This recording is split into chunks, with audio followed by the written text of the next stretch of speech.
Olá, seja muito bem-vindo ao canal. Caso você ainda não me conheça, eu sou Otávio, sou professor de História e também ensino Teologia. E esse canal foi criado com a intenção de passar para você aquilo que eu tenho aprendido ao longo de muitos anos estudando a Bíblia e o cristianismo. Esse é mais um vídeo da série O Contexto Explica e hoje nós vamos analisar o versículo onde Jesus disse: "De graça recebestes, de graça dai". Tenho percebido que muitas pessoas estão usando esse versículo em um contexto errado. Por quê? Porque retiram ele do seu contexto e interpretam isoladamente. E eu vou fazer o seguinte aqui para você. Eu gravei uma aula para o nosso curso Fundamentos da Interpretação Bíblica usando exatamente esse verso e eu vou liberar esta aula para você gratuitamente. Lembrando que se você quiser conhecer mais a respeito do nosso curso Fundamentos da Interpretação Bíblica, o link está aí na descrição. E se você não conseguir pegar a promoção agora de lançamento para fazer parte da primeira turma, não tem problema, quando a gente abrir uma nova turma, você poderá participar. Então vamos lá, o vídeo que você vai assistir agora é uma das aulas do nosso curso Fundamentos da Interpretação Bíblica, falando sobre de graça recebestes, de graça dai.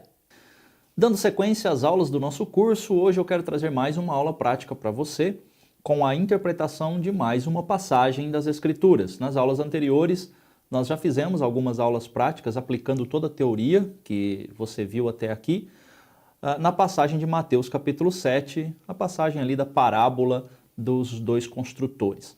Você lembra daquele verso que Jesus disse: "De graça recebestes, de graça dai"? Pois bem, foi esse verso que eu selecionei para nós analisarmos na aula de hoje.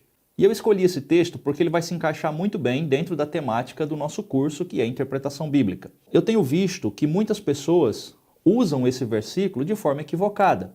E por que eles fazem isso? Porque retiram o verso do contexto e dão a ele uma interpretação que o contexto não está dando. Nas aulas sobre contexto, você aprendeu como é importante nós olharmos o contexto e ficarmos presos ao que está sendo narrado ali. E que retirar um texto do seu contexto é perigoso. Por quê? Porque você pode dar a ele a interpretação que você quiser. E isso leva a uma aplicação completamente errada da passagem. E no caso do verso que nós escolhemos, tem acontecido exatamente isso, né? Muitas pessoas pegam o texto e acham que ele está se tratando sobre não cobrar, por exemplo, para você produzir um livro. Você editou um livro, né, pesquisou, trabalhou, estudou, e aí você pôs o seu conhecimento ali dentro daquele livro. Então muitas pessoas acham que você tem que dar de graça. Por quê? Porque você está falando a respeito de teologia, a respeito de Deus, e não pode cobrar, né?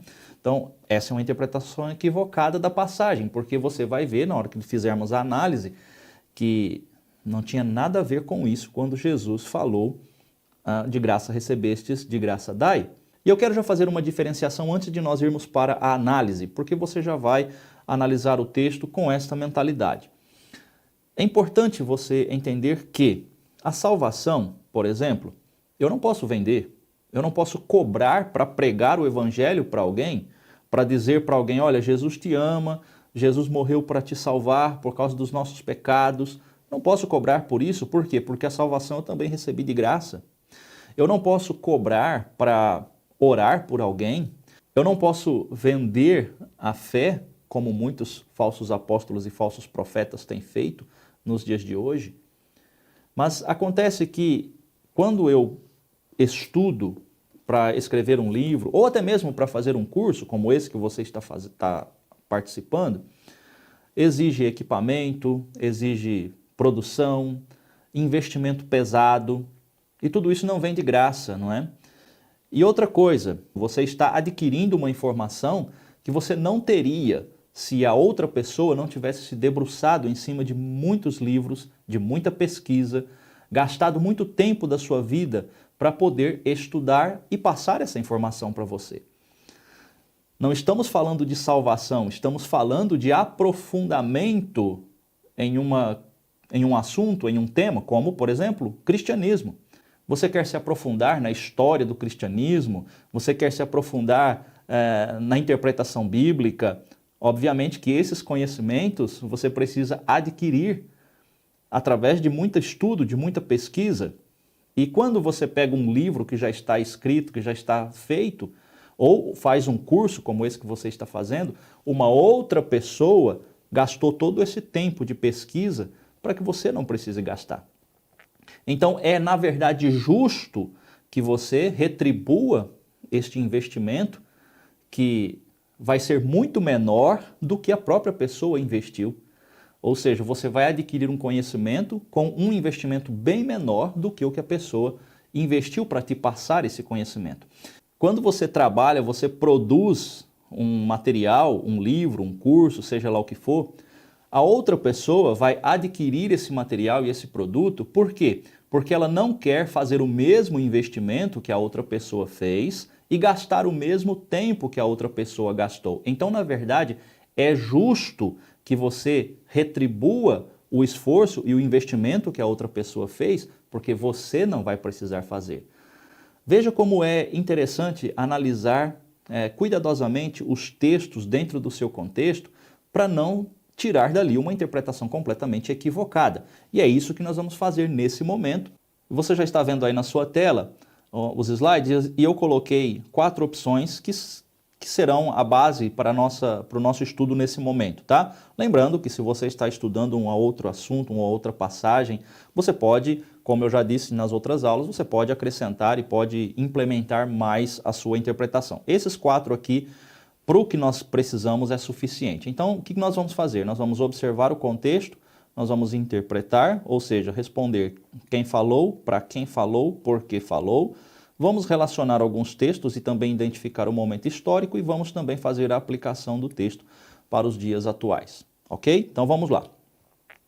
Nós temos aqui a passagem então de Mateus capítulo 10, de 1 ao 15, e eu usei aqui a versão NVI. Nós temos no primeiro versículo, aqui está 10, mas é o capítulo, né? Então aqui o verso 1, que diz o seguinte, que Jesus ele chamou os seus discípulos e deu a eles autoridade. E eu grifei aqui a autoridade porque essa aqui é a chave para você entender o versículo 8, tá? Mas vamos lá. Então o Senhor ele deu autoridade para os seus discípulos para fazerem o quê? Tá aqui. Para expulsar espíritos imundos e curar todas as doenças e enfermidades. Então foi este poder, foi este dom que o Senhor Jesus deu aos seus discípulos. Lembrando que eles não tinham esse dom, eles não tinham essa autoridade e não tinham em si mesmo a capacidade para exercer ou para realizar esses milagres. Foi dado a eles esse poder miraculoso. Nós temos aqui a partir do verso 2 até o verso 4 a lista dos apóstolos e a partir do verso 5 Jesus está dando as instruções para a missão que estava sendo confiada a eles. E a partir do verso 8 nós temos aqui a frase que nós queremos entender. Curem os enfermos, ressuscitem os mortos, purifiquem os leprosos, expulsem os demônios. E agora vem a frase que nós estamos estudando. Vocês receberam de graça, deem também de graça. Eu creio que só por esta leitura e esta análise bem simples e superficial do contexto, já deu para você perceber o que é que eles não deveriam vender. O que é que eles deveriam dar de graça, porque receberam de graça? Eu creio que você já percebeu o que é aqui, só pela leitura do contexto, né? Veja como é interessante. Você analisar o contexto com cuidado, com atenção, você consegue entender claramente o que é que está sendo dito. Então vamos para o próximo slide. Nós temos aqui agora o slide que nós vamos interpretar. Quem falou? Quem falou, obviamente, está muito claro, foi Jesus. Não precisamos aqui de nenhum material extra, né, como um comentário ou até mesmo uma Bíblia de estudo para saber que nessa passagem foi Jesus quem estava falando e também para quem ele falou. Fica também muito claro que ele falou para os seus discípulos. E agora nós temos por que ele falou. E isso é muito importante. Então nós consideramos que ele deu a eles uma missão especial, deu a eles uma autoridade sobre questões miraculosas, que eles não tinham essa autoridade, eles não tinham esse poder, e deu este poder a eles com uma finalidade, tá bom? Nós vamos observar isso aí. E aí nós chegamos na questão, o que eles deveriam dar de graça? O que é que eles deveriam dar de graça? Porque receberam de graça, como eu já disse lá na observação do contexto, ficou muito claro, e nós temos aqui no verso 1, deu-lhes a autoridade, já falei sobre essa autoridade aqui, né, que é a chave para nós entendermos, ou seja, eles não tinham essa autoridade, foi dada a eles essa autoridade, e essa autoridade era para eles expulsar espíritos imundos e curar todas as sortes de enfermidades. Eles ganharam este poder, esta habilidade. Por isso que no verso 8, o Senhor diz, por onde forem, vocês preguem esta mensagem, o reino dos céus está próximo, e curem os enfermos, ressuscitem os mortos, purifiquem os leprosos, expulsem os demônios, aí sim, vocês receberam de graça, deem também de graça. O que é que eles receberam de graça? Esses dons, o poder miraculoso para operar maravilhas, sinais. Eles não tinham essa habilidade. Não foi eles que desenvolveram, não foi eles que aprenderam a fazer isso. Eles receberam esta capacidade, que é uma capacidade divina, espiritual, que não faz parte deste nosso sistema, não faz parte do nosso mundo. Isto é algo que tem que vir do Senhor, de Deus. Então eles receberam esse dom. Por isso que o Senhor está falando, ei, vocês receberam esse dom de graça, então deem também de graça. Por quê? Bom, imagina a fortuna que eles poderiam fazer se eles quisessem cobrar por esses dons, não é? Mas eu vou falar sobre isso um pouquinho mais daqui a pouquinho. Vamos aqui para o próximo slide, que nós vamos agora correlacionar os textos e identificar um momento histórico. Já falamos que eles receberam uma missão especial, e aí na correlação de textos nós encontramos uma outra passagem em Lucas capítulo 10 e verso 1, que também está falando sobre uma missão que foi dada aos discípulos. Mas ali, na passagem de Lucas capítulo 10 e 1, nós não podemos confundir achando que seja esta passagem de Mateus capítulo 10. É uma outra passagem em Lucas. Ali em Lucas, o Senhor enviou 70, tá? É por isso que lá é chamada até a missão dos 70. E também não devemos confundir com a grande comissão que está lá em Mateus 28, 19 e 20, quando Jesus já estava voltando para o céu e disse para os seus discípulos irem por todo o mundo e pregar o evangelho. E agora temos também aqui a questão da autoridade, né? Foi dado a eles a autoridade. E eu coloquei aqui uma observação interessante. Por que foi dado a eles esse poder miraculoso? Está aqui, ó. Porque os judeus queriam ver sinais, né? Eles queriam ver maravilhas. E é interessante porque foi feito realmente muitos sinais e maravilhas, mas mesmo assim, muitos deles ainda não creram no Senhor, né? E eu coloquei essas referências aqui, 1 Coríntios 1, 22, Mateus 12, 38 e 39 e também Mateus 16 e 1, onde mostra os judeus querendo sinais, tá? Isso aqui indica então por que Jesus deu a eles esses milagres, para eles poderem fazer esses sinais, tá? Porque os judeus queriam ver sinais. E nós temos aqui a finalidade, ou o propósito, né? Por que o Senhor deu esta missão para eles? E a missão era que eles deveriam sair e pregar que o reino do Senhor se aproximava, né? Que estava próximo. E para que as pessoas ouvissem e crescem, então foi dado a eles esses dons, esse poder miraculoso, essa ação sobrenatural sobre os demônios. Lembrando que eu coloquei aqui, né, que isto era um dom, era um presente, tá? Lembra disso? Era um presente. E é por isso que eles não podiam vender. Eles receberam esse dom de graça da parte de Deus como um presente, para que eles desempenhassem a função. E eu coloquei aqui também, para terminarmos essa parte da correlação dos textos, o momento histórico, tá? É muito importante você verificar o desenvolvimento dos acontecimentos. Como é que os acontecimentos eles vão se desenrolando ao passar do tempo. E nós temos princípios, que eu anotei aqui, ó, há princípios duráveis, que são aqueles aplicáveis a todas as épocas. Mas nós temos também princípios, ensinos e acontecimentos que foram em um momento específico e que eles não estão perdurando ou que não são princípios duráveis, mas que foram úteis e utilizáveis apenas naquele momento da história. Por isso é importante você analisar a história e como os eventos se desenvolvem ou desenrolam ao longo da história, tá? E nós temos muito isso na Bíblia.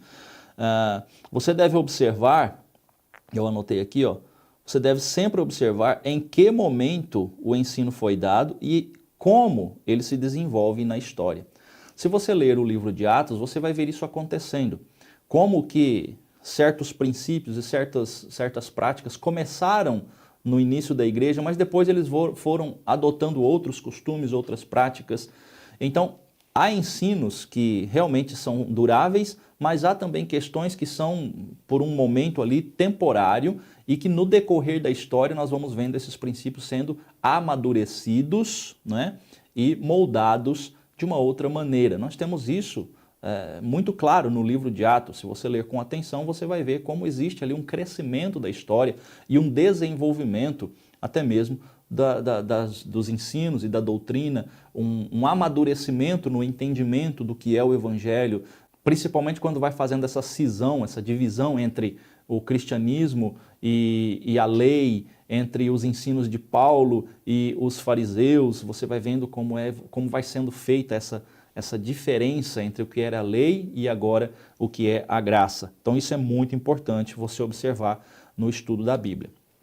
E eu vou dar um exemplo aqui para você sobre essa questão de como as coisas vão mudando, e um exemplo no próprio ensino de Jesus, dentro do texto que nós estamos estudando, temos um exemplo disso.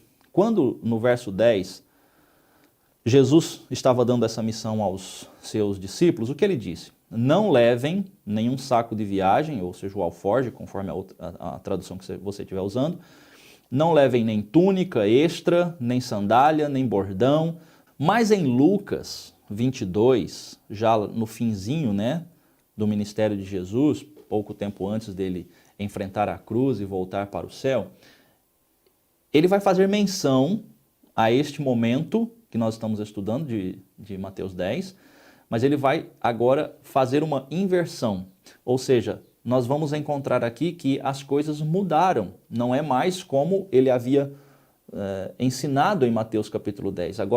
Agora Jesus vai mostrar que a situação mudou. Olha que coisa interessante.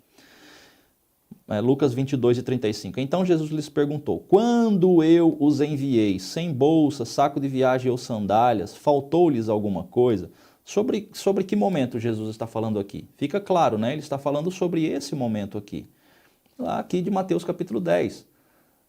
Lá no fim já do ministério de Jesus, ele está lembrando os seus discípulos. Lembra lá quando eu falei para vocês saírem sem levar provisões e que não era para vocês cobrarem os dons que vocês receberam, porque vocês receberam de graça, era para dar de graça? Lembra daquele momento? Então, vocês não precisaram se preocupar com provisões. E faltou alguma coisa? Eles responderam: não, não faltou nada. Responderam eles. Então Jesus disse, né? Ele lhes disse: mas agora, aqui ó, esse mas agora é o quê? A situação mudou. Agora, se você tem bolsa, leve. E se tem saco de viagem, leve também. E se não tem uma espada, venda sua capa e compre uma. Tá? Não é a nossa intenção aqui interpretar esse texto, mas eu só quero mostrar que a situação mudou e agora Jesus está fazendo uma comparação com o que ele tinha falado anteriormente e mostrando para eles: agora é para vocês se prevenirem. Tá? Então veja como o desenvolvimento da história ele é importante, e você que é um estudante da Bíblia, que está fazendo um curso de interpretação bíblica, precisa estar atento a essas nuances, a essas mudanças que vão acontecendo no decorrer da história, seja no ensino, seja na própria sociedade, seja na forma como as pessoas estão entendendo os textos, porque, como eu disse, há princípios que são duráveis e estes nós não podemos alterá-los, mesmo que a sociedade mude e comece a dizer que aquilo deve ser aceito. Os princípios duráveis que nós temos nas Escrituras, aqueles que são fundamentais, eles não podem ser alterados, mesmo que o convívio social, mesmo que as pessoas ou que o consenso geral diga que deve ser mudado. Tá? Então, isso é importante.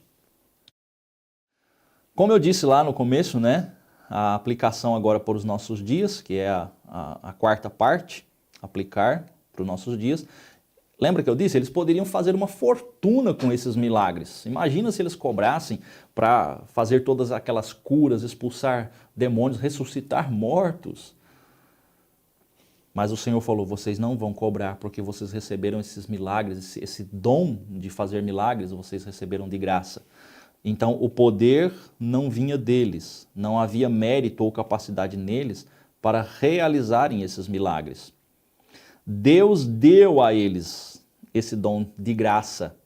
E é por isso que eles deviam operar os milagres sem cobrar por eles. E eu coloquei esta observação aqui, né, como um exemplo, os falsos profetas e apóstolos atuais, que cobram pela fé das pessoas, que cobram ofertas, que cobram doações para poder receber o milagre, para poder receber a cura, estão vendendo fé para as pessoas. Isto é um absurdo, primeiro porque eles não têm esse dom. Eles não têm este dom recebido do Senhor para poder dar esse dom. E se tivessem, eles deveriam dar de graça, porque o poder para operar sinais e maravilhas em nome do Senhor é um dom vindo do Senhor. E por isso nós não podemos cobrar por esse dom. E aí, para terminar, eu coloquei aqui uma observação que é o que eu já disse lá no começo, não preciso repetir tudo novamente, porque deu para entender que isso não se aplica a livros, a cursos, aulas, etc., ou a você suprir uma necessidade que você tenha para poder passar esta informação, esse conhecimento e levar uma informação profunda, mais adequada a uma outra pessoa que não quer fazer o mesmo investimento, que não quer gastar o mesmo tempo que você gastou, que você empenhou, o investimento que você fez para poder aprender aquilo. Então ela pega um material que já está pronto. Se eu tivesse que pesquisar para aprender tudo o que esse autor escreveu nesse livro, eu levaria muito, muito tempo e não tenho esse tempo. Teria que ler todos os livros que ele leu, não tenho esse tempo. Então foi muito melhor eu pagar o valor que ele pediu por esta obra. E se você analisar o valor, é incomparavelmente mais baixo do que se eu tivesse que investir todo o meu tempo para adquirir o conhecimento que ele está passando aqui nesse livro. E assim por diante, não é? Em qualquer outra coisa que você encontre, você vai ver que sempre há alguém pagando por trás para que você receba a informação da forma como está recebendo. Então, na verdade, é justo que se pague, que se cobre por um material que é produzido para levar a você uma informação que você ainda não tem, mas que você deseja ter.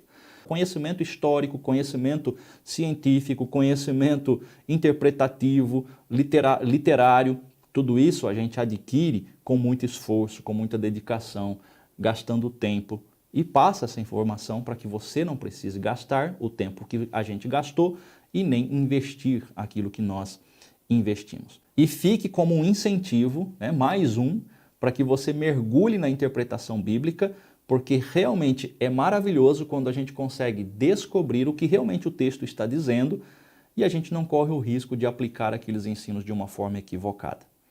Até a próxima aula. Espero que você tenha entendido o que significa de graça recebeste, de graça dai, e você assistiu aí uma aula completa do nosso curso Fundamentos da Interpretação Bíblica. Temos muito mais conteúdo lá. Caso você queira fazer parte da primeira turma, turma de lançamento, o link está aí na descrição. Se não der agora, né, numa próxima oportunidade, quem sabe você possa fazer o curso, será muito bom para você. Até o próximo vídeo.